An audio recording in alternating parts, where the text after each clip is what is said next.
require an extraordinary amount of planning.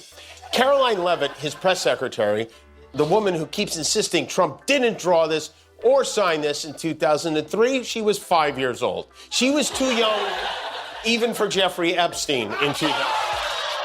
But she knows. Trump and his merry band of sycophants, it's that their word is as good as gold. I mean, it is incredible at his age that Chuck Schumer is still able to bend over so far. Imagine turning on your TV expecting calm political talk and instead witnessing Jimmy Kimmel unleash a verbal tornado that wipes out everything in its path. Karoline Leavitt walked in with confidence. Trump got mentioned out of nowhere, and suddenly the entire show transformed into a comedic battlefield. People are still debating whether this was satire, savagery, or both. Stay right here once you hear what Kimmel said. You'll understand why the internet can't stop talking. And to cancel his show came from executives at ABC. That has now been reported, and I can assure you it did not come from the White House, and there was no pressure given from the President of the United States. And how do I know that, Kaylee? Because I was with the President of the United States when this news broke in the United Kingdom. We were enjoying the beautiful and spectacular state visit that was put forth by the... Turns out all Trump had to do was threaten to starve poor people, and he got his way. I'm sure he'll never do it again, though. Picture sitting down for a standard late-night routine. Light gossip, predictable punchlines, maybe a heartwarming clip of a kitten in sunglasses. Then suddenly, the show swerves into absolute chaos. Jimmy Kimmel is in full force, and nothing in the studio is safe. Meanwhile, with all this going on, he posted up a storm on Truth Social this week, and he covered a range of topics from Biden and his auto pen to photos of his new ballroom. He bragged about getting the key to the city of Miami. He raged about the price of beef. He plugged his son Eric's book. He bashed Nancy Pelosi. He complained about voter ID. And we learned he's trying to get the NFL to name a stadium after him. If you're enjoying this video, make sure to subscribe and hit the bell icon. Jimmy Kimmel storms out like someone handed him the title of Chief Officer of Feelings Destruction.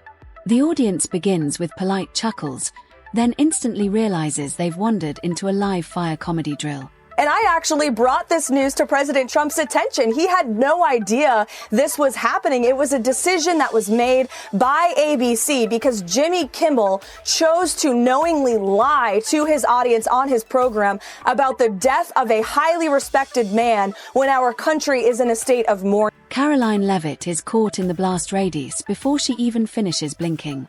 Just when it seems the dust is settling, Trump's name is hurled into the mix like a battered prop at a party that's already been through too much. Time I saw Sean Duffy on Real World Boston. He was a contestant on that show, and I said to myself, you know what, someday that kid's going to shut down all of our nation's airports. And I was right.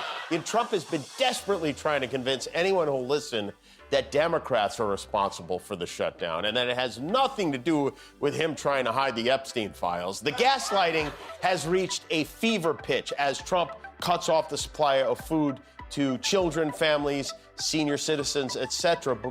The camera wasn't ready. The audience wasn't ready. America wasn't ready. The only thing ready was Jimmy Kimmel's instinct to overcommit to a joke like a man betting his rent money on a roulette wheel because it felt lucky. There's a moment everyone saw Kimmel shifts from teasing banter to roasting that feels like the universe forgot to install a safety switch. Karoline Leavitt walked in armed with talking points shaped like feather pillows. Kimmel came armed with punchlines that could cut steel. The contrast was cinematic. People at home instantly picked sides. One side declared, "This is savage comedy at its peak." The other whispered, "Should someone call the comedy police? Is he legally allowed to go this hard?" Meanwhile, Trump's name, though not present, became the comedic boomerang, flying back into frame with every new joke. To step back and think about how small your problems are, and that really, in the grand scheme of the universe, going back 600 years to the last eclipse, your life means nothing. Right here in the District of Columbia. Total crime in D.C. is down 19%, and violent crime is down 30%. Carjackings in the district are down 67%. Homicides are down 57%. Robberies are down 40%. Motor vehicle thefts are down 32%. And assaults with dangerous weapons are down 23%. And property crime is down 18%. These numbers prove the president's bold actions to make D.C. safe and beautiful again are worth. Karoline walked in polished, prepared, confident, every sentence aligned like a TED Talk practiced in front of 7 mirrors. But comedy logic doesn't care about preparation. Comedy logic strolls in and says, "Oh, you brought statistics. I brought sarcasm and metaphors nobody asked for." Once the roasting engine revved, it didn't slow down. Writers backstage probably cheered like esports fans as Kimmel dropped another line, each more precise than the last. Then came the moment that shifted the entire segment. One joke detonated the room, no quotes needed.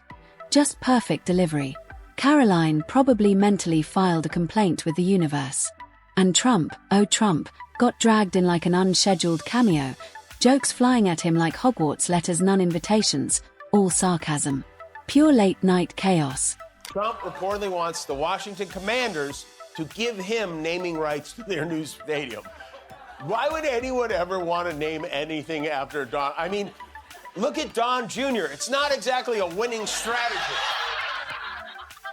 But he's the big football guy. Fans of Kimmel erupted online with tweets ranging from comedy gold to he said what, replaying the moment like evidence of a conspiracy. Meanwhile, Trump supporters and Karoline fans formed digital barricades, shouting across comment sections like medieval horn players. News outlets jumped in like Black Friday shoppers discovering a $6 TV. Analysts appeared with serious expressions, trying to decode a sentence never meant to be rational. Memes exploded within minutes. Reaction channels posted breakdowns longer than the clip itself. And Kimmel doubled down, every gesture carrying an invisible "I regret nothing" banner. Karoline maintained a frozen smile, dignified amid chaos. The results are in for President Trump's annual physical exam, and guess what? He's in excellent health. Of course he is. He eats right, he avoids unhealthy foods, diet soda, he manages stress, he doesn't hang on to anger, he gets a good night's sleep, he limits his time on social media, he spends lots of time with loved ones and gets plenty of exercise getting in and out of that golf cart, and he's got a body like Brad Pitt to show it. On another note, I know that many in the media have been speculating about bruising on the president's hand and also swelling in the president's legs. So in the effort of transparency, the president wanted me to share a note from his physician with all of you today.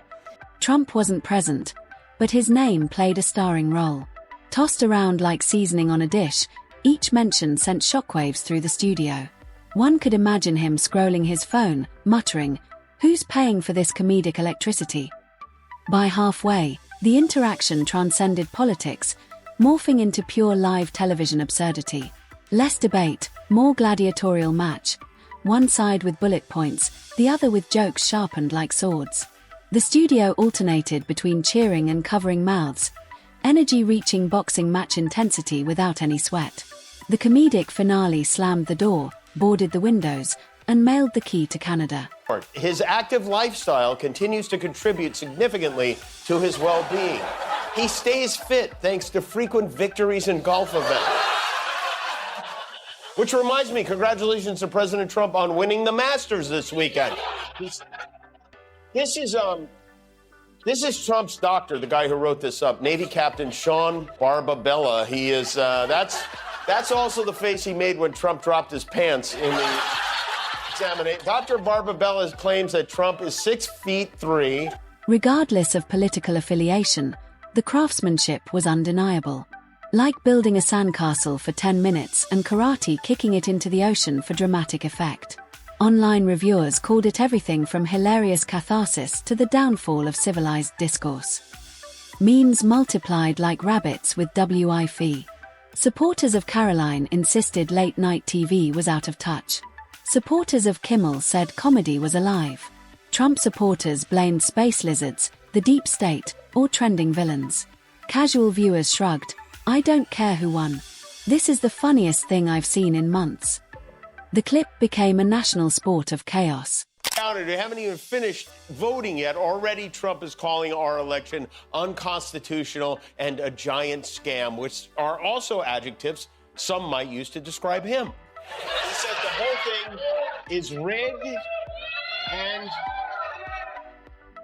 He said our election is under very serious legal and criminal review. He must be so much fun to play golf with, you know?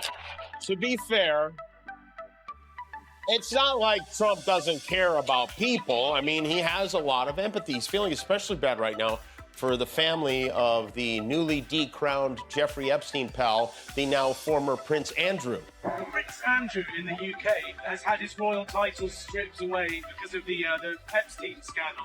I know you're closer to the royal family there. Do you have any thoughts on that? I feel very badly. I mean, it's a terrible thing that's happened to the family. That's been The replay value came from unpredictability. Karoline Leavitt walked in to deliver her message professionally. Kimmel walked in to entertain. When missions collided, sparks were visible from space. Astronauts might have looked down and asked, "What on earth is happening?" 4 days, headlines and podcasts debated fairness. But fairness wasn't the reason the clip went viral. The chaos was. People watch late-night TV for that single thing nobody else dare say, and Kimmel delivered it like a flaming pizza through a window. Karoline, facing the blast, finished the segment without flinching, earning respect. To delay SNAP benefits to the 42 million Americans who need them until the shutdown is over.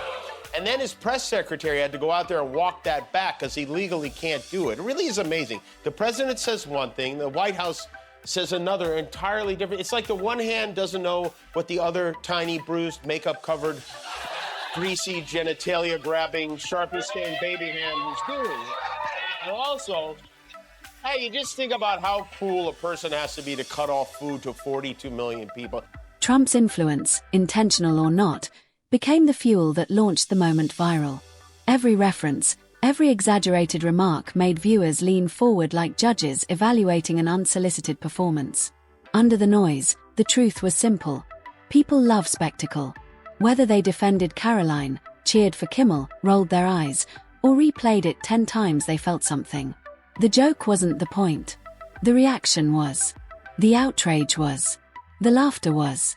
Every side walked away convinced of victory, the ultimate late-night outcome. And posting photos of his awesome new toilet renovation at the White House. You know, it's important to remember, he's not just the president, he's also your most annoying friend on Instagram.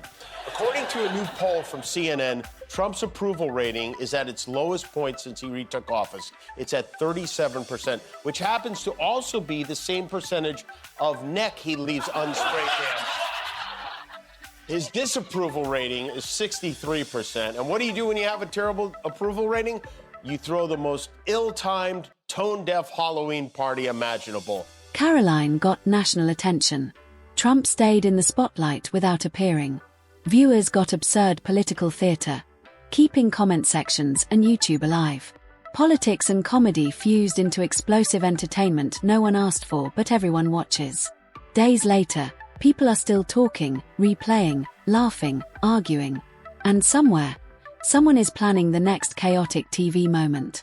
We'll all be back, popcorn ready, pretending it's about politics but really, it's about the spectacle.